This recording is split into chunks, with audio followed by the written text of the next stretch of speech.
असलामुअलैकुम। ये कोई pre plan video को नहीं तो बस मैं ही वेंदा पिया मेरे रस्ते च गुजरता पिया मी तो मेरे को एक चीज़ अच्छी लगी है तो मैं आखे ज़रा तो भी दिखावा चाहना कि किवें कौमां तरक्कियां करेन किवें लोग बिजनेस कढेन एक है ना बिजनेस आइडिया भी घेन किनो एक जड़ा ना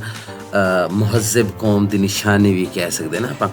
अच्छा ये हुण तुसां दे पासे स्क्रीन च भी बंदा लिखिंदा गया पर लोग खेडदे पैन ते जाली लगी हुई है तो जाले तो भी बाहर अंदर नहीं अंदरों तो दिखावे चलो दिखावे ही आता। अच्छा इतना वो पाकिस्तान वाला अपना सिस्टम क्या नहीं है बाय कंट्रीज़ के मुताबिक ना ये सिस्टम कोई नहीं ना कि जी एक सोसाइटी है या मुहल्ला है मुहल्ले चो बाल बाहर निकल सन गली दे विच जोड़वे सन जी फुटबॉल ही खरीदी पी है क्रिकेट भी खरीदा पाए थे बैडमिंटन ही चलता पाया सारा कुछ वो अगर कहीं बंदे ने लंघने ता भी उनके वास्ते मसला तो इन्हों की गेम रुकती है। अगर ये गेम कुछ माशाल्लाह बाल साढ़े नहीं भी रुकेंदे वो वल गधे ने गेंद कहीं बजुर्ग की या कहीं औरत के सिर च लगती है तो वो डिस्टरबेंस वल विच जेड़ा ना दरी गल है गेम है वल आवाम खेडदी है वल एक्साइटमेंट होती है वल हल्ला गुल्ला तो शुगल मेला भी लगदे तो उंदे च काफ़ी मतलब अल्फाज जेड़े नापसंदीदा होने वो भी अदा थी वेन क्योंकि मुहल्ला होंदे फैमिलीज होंदियां।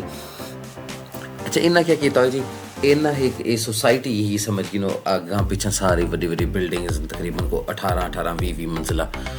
कॉन्डोस इन्ना कोई था दिन जी बिल्डिंग वड्डी होती है आसमान को छूण वाली कोई कॉन्डोस आखदे ते आसमान तो मतलब ये भी 15-20 मंजिली कोई कॉन्डो आखदे ने ते जेड़ी 3-4-5 मंजिला कोई अपार्टमेंट आखदे ने ये इत्थों दी एक टर्म समझ गिनो। अच्छा उन्होंने ना उनका सेंटर कड्डा सेंटर च ना एक वड्डा सारा ग्राउंड है। अच्छा ग्राउंड क्या है जी ग्राउंड च इन्ना पार्टीशन की हुई है। अच्छा वो ये भी क्या नहीं सर व्डिया की हूँ तो सर 100 वड्डे वड्डे बंदे या छूअर वटावर जो भी तुम आखो ये फुटबॉल खेडते पे ना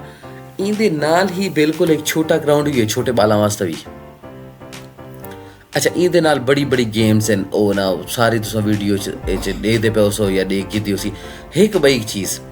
हूँ ये ना ये देखते पे ये हूँ मैं तो क्या दिखाता पिया हूँ तुम आगे सो भी ये कुछ दिखावन दी है ये मेंस टॉयलेट है ना।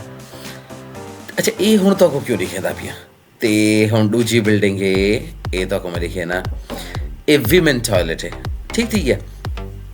अच्छा ये चीज़ तो दिखावन का मकसद ये है ठीक है जी आवाम वास्ते खेलने की जगह उन्हें बना रही थी हूँ बजाय इनते अगर एक गेम करे सन 4 घंटे 6 घंटे अगर कहीं को ज़रूरत पेश आती है तो क्या वो जालियां के नाल करे सी नुक्कर गुले सी दरख्त गुले सी वो तबाह बर्बाद करे सी ये उन्हें हर जगह ते फैसिलिटी दी हुई है ताकि गंद स्मैल इन चीज़ तो बंदा मुबर्रा थी वे तो ये ग्राउंड है इंदे विच औरतां भी आने लड़कियां भी आने बाल भी आने वड्डे भी आने छूअर भी आने स्टूडेंट भी आने जॉब वाले भी आने ये थोड़ी जी चीज़ है ना ये थोड़ी जी समझनी चाहिए है अगर आप समझना चाहूँ तो ये बहरहाल मेरे को एक चीज़ अच्छी लगी है मैं तो दिखा रही थी उम्मीद आसी तो आपको पसंद हो आसी ये चीज़ तो मज़ीद अगर तुसा कोई भी थाईलैंड के बारे पूछना देखना चाहो तो तुसा कमेंट कर सकते हो इंशाल्लाह उनका तो कुछ जवाब दिता वैसी बर वक्त। चलो जी मज़ीद वीडियोज़ के नाल तो अपडेट इंदे रासूँ अज वास्ते इतना ही अल्लाह हाफिज़।